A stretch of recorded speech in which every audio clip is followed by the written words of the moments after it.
अस्सलाम वालेकुम दोस्तों, इनसाइड विद मौज़म फ़खर में खुशामदीद है। जनाब मखसूस नशिस्तों के केस का फैसला अगरचे महफूज कर लिया गया है, लेकिन समाअत के दौरान आज भी वही सूरत हाल देखने में आई जो माजी के अंदर देखने में आ रही थी, और जस्टिस अतर मिनल्लाह साहब बार बार इसी एक नुक्ते को एक्सप्लोर करने की कोशिश कर रहे थे कि ये इलेक्शन फ्री एंड फेयर नहीं हुए, और अगर इलेक्शन फ्री एंड फेयर नहीं हुए तो फिर इलेक्शन कमीशन की तरफ से की जाने वाली गलती का जिम्मेदार कौन होगा, और क्या घड़ी की सुइयों को पीछे ले जाकर पाकिस्तान तहरीक इंसाफ अल मरूफ सुन्नी इत्तेहाद काउंसिल को किसी तरह का कोई रिलीफ मिल सकता है। और बार बार अतर मिनल्लाह साहब की तरफ से इसी एक नुक्ते को उठाए जाने के बाद काजी ने ना सिर्फ इसका जवाब दिया, बल्कि अगर मैं ये कहूं कि दुम पर पैर रख दिया, और दुम पर पैर रख कर पैर से दुम को अच्छी तरह मुदोला, इतना मुदोला कि चीखें निकल गई, रंग उड़ गए और गला खुश्क हो गया, तो ये कहना भी कुछ ज्यादा गलत नहीं होगा। और इसका नतीजा ये निकला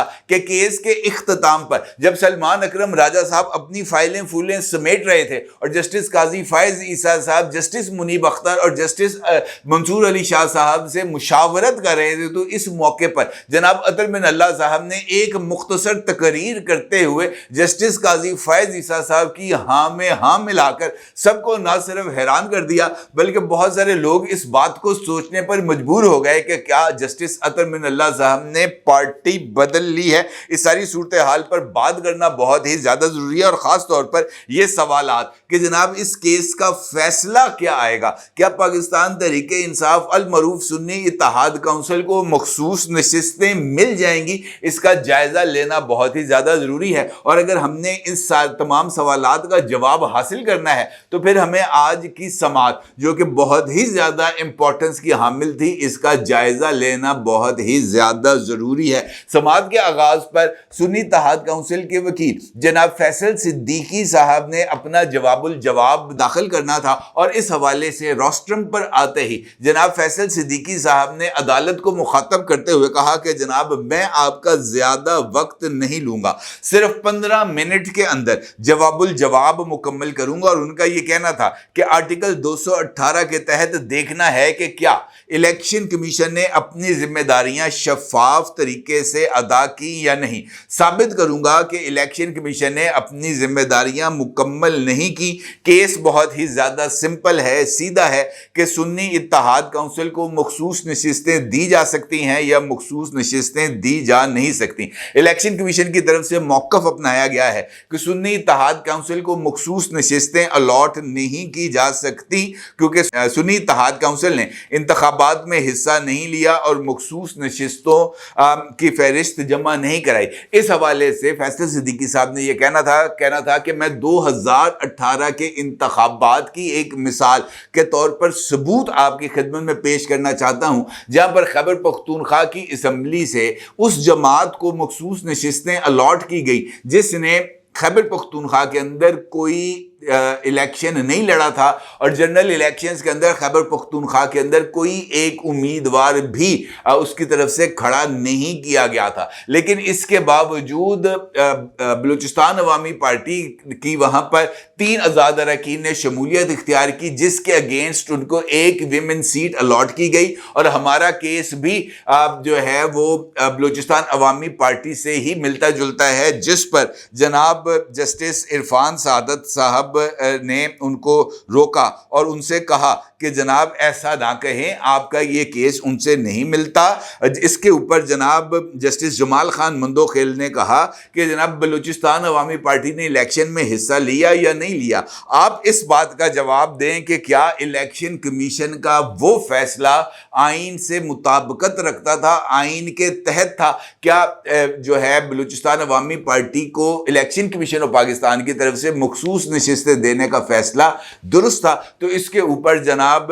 पाकिस्तान तहरीक इंसाफ अल मरूफ सुन्नी इत्तेहाद काउंसिल के वकील जनाब फैसल सिद्दीकी साहब का यह कहना था कि इलेक्शन कमीशन का फैसला बलूचिस्तान अवामी पार्टी से मुतल्लिक कानून पर मबनी था, यानी वहां पर उन्होंने मुबहम के हवाले से बात की, हाँ या नाम पे नहीं जवाब दिया, जिस पर जनाब इरफान सादत साहब ने इस मामले के ऊपर छलांग लगाई और कहा कि क्या बलूचिस्तान پاکستان عوامی پارٹی نے خیبر پختونخوا میں انتخابات میں حصہ لیا تھا۔ فیصل صدیقی صاحب نے جواب دیا کہ خیبر پختونخوا میں انتخابات میں حصہ لیا لیکن سیٹ نہیں جیتی، جس پر عرفان سعادت نے ریمارکس دیے کہ آپ کا کیس مختلف ہے، سنی اتحاد کونسل نے تو انتخابات میں حصہ ہی نہیں لیا۔ اس کے اوپر جناب چیف جسٹس صاحب نے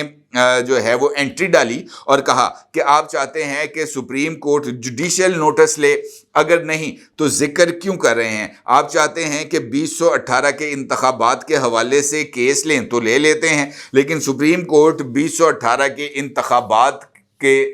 نتائج کے اوپر انحصار نہیں کرے گی۔ کیا آپ اس سوال کا جواب دینا پسند کریں گے کہ کیا 2018 کے انتخابات درست تھے؟ جس کے اوپر جناب فیصل صدیقی صاحب کلین بولڈ ہو گئے اور انہوں نے chief justice of Pakistan mister justice Qazi Faez عیسیٰ صاحب کے اس سوال کا جواب دینے سے گریز کی۔ اسی دوران جناب جسٹس عطر من اللہ صاحب نے اس معاملے میں انٹری ڈالی اور حسب سابق انہوں نے اس بات کا ذکر کیا کہ انتخابات فیئر ہونے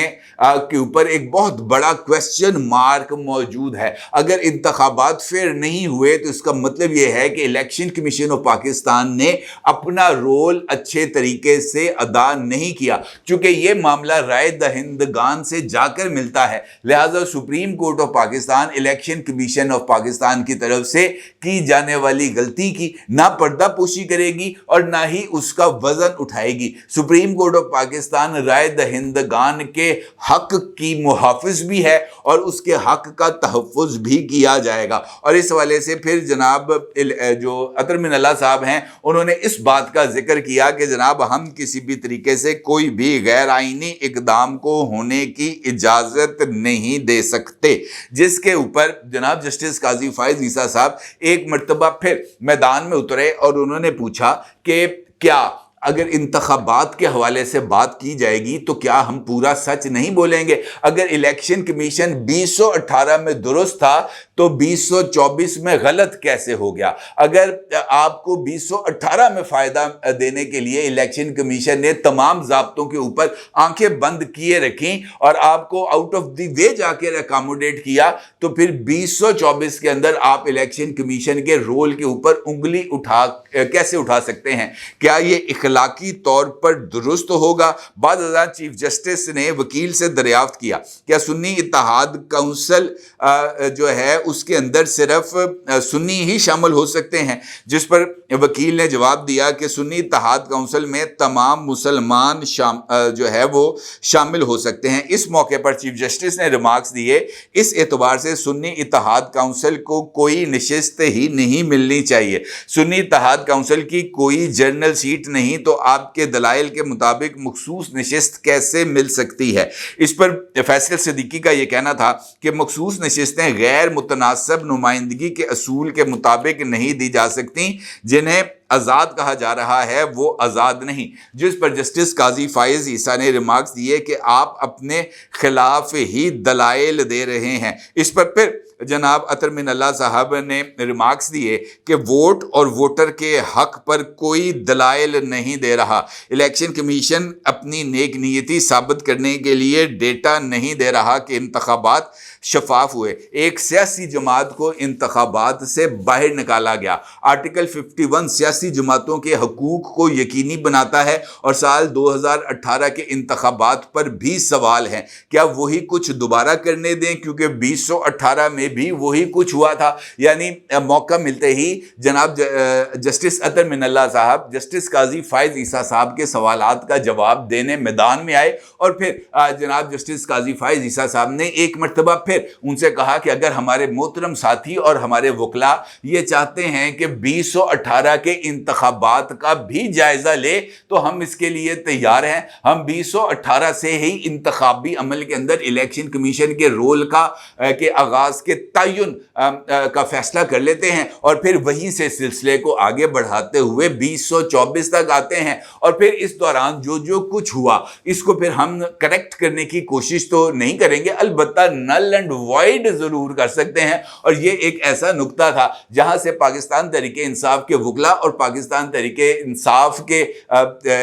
इमरानदारों के भी रंग उड़ गए, क्योंकि अगर वो इस पर हाँ करते तब भी फंसते थे, अगर इस पर ना करते तब भी फंसते थे। जनाब फैसल सिद्दीकी का जवाबुल जवाब मुकम्मल होने के बाद जनाब सलमान अकरम राजा साहब ने भी अपने दलाइल दिए और एक मौके पर जस्टिस काजी फायज ईसा और जनाब सलमान अकरम राजा साहब भी एक दूसरे के आमने सामने आ गए। अलबत्ता ये ज़रूर है कि इस केस की समाअत के इख्तिताम पर जनाब जस्टिस अतर मिन अल्लाह साहब ने एक मरतबा फिर इसके अंदर एंट्री डाली और उनसे कहा, सलमान अकरम राजा को मुखातब करते हुए कहा केस के इख्तिताम पर कि आपसे भी सच नहीं बोला जा रहा। जो आज पीटीआई के साथ हो रहा है 2018 में वही सब कुछ मुस्लिम लीग नून के साथ हो रहा था। आप इसको तस्लीम क्यों नहीं कर रहे? क्यों आप जो है वो सच सिर्फ अपने हक का बोल रहे हैं, बाकी लोगों के हवाले से आपसे पूरा सच क्यों नहीं बोला जा रहा? ये बात दुरुस्त है कि 2018 के इंतखाबात भी कोई मिसाली इंतखाबात नहीं थे, कोई शफाफ तरीन इंतखाबात नहीं थे, वहां पर भी एक जमात को दबाया गया। तो इसका मतलब ये है कि नवाज शरीफ की जो मौक़िफ़ था उसको, या मुस्लिम लीग नून के मौक़िफ़ को आज अतर मिन अल्लाह साहब ने भी उसके ऊपर मोहर लगा दी। उसके बाद जस्टिस काजी फायज ईसा साहब ने इस बात का जिक्र किया कि आज हम इस जजमेंट को रिजर्व कर रहे हैं और पहले इस बात का तासुर मिला कि जनाब शायद ये मुख्तसर जजमेंट आज ही जारी की जाएगी, लेकिन बाद में अदालती अमले ने आगाह किया तमाम वकला को कि आज ये जो शॉर्ट ऑर्डर है आज जारी नहीं किया जाएगा। शॉर्ट ऑर्डर जारी करने के लिए रोस्टर अलग से जारी किया जाएगा। अलबत्ता उसके बाद ये सवाल जो है वो गर्दिश कर रहा है कि केस का फैसला क्या होगा। अगर आपको याद हो तो एक वीडियो के अंदर मैंने इस हवाले से आपको आगाह किया था कि इस प्रोसीडिंग को गौर से देखने के बाद मैं कम से कम इस नतीजे पर पहुंचा हूं कि सुप्रीम कोर्ट का फुल कोर्ट यानी 13 रुकनी बेंच इनफैक्ट 3 हिस्सों में मुझे मुनकसिम नजर आया और 3 हिस्सों के अंदर मुनकसिम होने के बावजूद मुझे ऐसे लगता है कि यह सुन्नी इत्तेहाद काउंसिल का केस अक्सरियती जजमेंट के अंदर मुस्तरद कर दिया जाएगा और इलेक्शन कमीशन और पेशावर हाई कोर्ट का फैसला बरकरार रहेगा। और उसके बाद यह बात अलग है कि मखसूस नशिस्तें जो हैं वो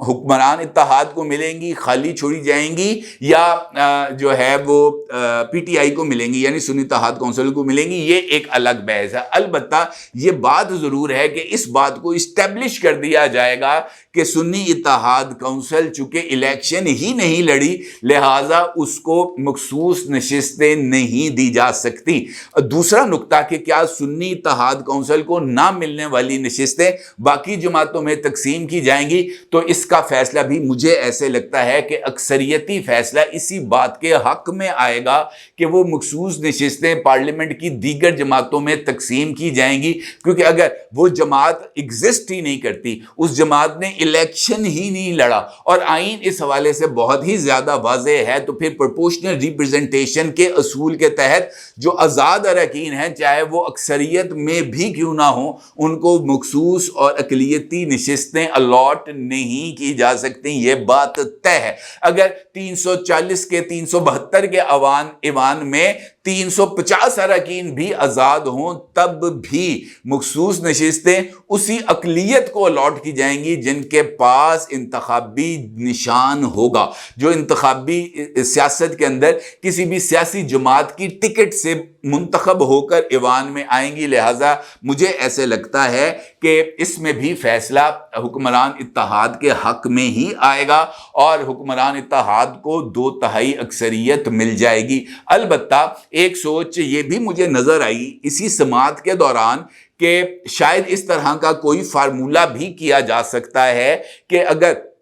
घड़ी की सुइयों को वापस नहीं लेके जाना और ये मखसूस नशिस्तें भी हुक्मरान इत्तेहाद को नहीं दी जानी, तो फिर कौमी असम्बली की नशिस्तें में ये जो मखसूस नशिस्तें हैं इसको निकाल दिया जाएगा और उसके बाद जो हाज़र ईवान है उसी को मुकम्मल ईवान डिक्लेयर किया जाएगा और इस सूरत में भी हुक्मरान इत्तेहाद को 2/3 अक्सरियत हासिल हो सकती है। यानी हर सूरत में मुझे पाकिस्तान तहरीके इंसाफ की इस केस के अंदर چھٹی نظر آ رہی ہے اور ان کو کسی طرح کا کوئی ریلیف ملتا ہوا نظر نہیں آ رہا۔ البتہ حکومت کو ریلیف ملنے اور 2/3 اکثریت کی حامل ہونے کے بعد آئین میں ترمیم کا اختیار حاصل ہو جائے گا، اور وہ اس اختیار کے ملنے کے بعد پی ٹی آئی المعروف سنی اتحاد کونسل کا جس طریقے سے مکو ٹھپیں گے اور عمران داری کا جس طریقے سے راستہ روکیں گے، وہ یقینی طور پر اپنی مثال آپ ہوگا۔ اور لیکن اس کے لیے ہمیں سپریم کورٹ آف پاکستان کے اس شارٹ آرڈر کا جو میرا خیال ہے شاید کل یا پرسوں تک سامنے آ جائے گا، اس کا انتظار کرنا پڑے گا۔ البتہ ججمنٹ میرے حساب سے یہی آئے گی کہ سنی اتحاد کونسل کی درخواست مسترد کی جاتی ہے۔ اپنی رائے کو ضرور اظہار کیجیے گا۔ آپ کو بہت شکریہ۔ اللہ حافظ۔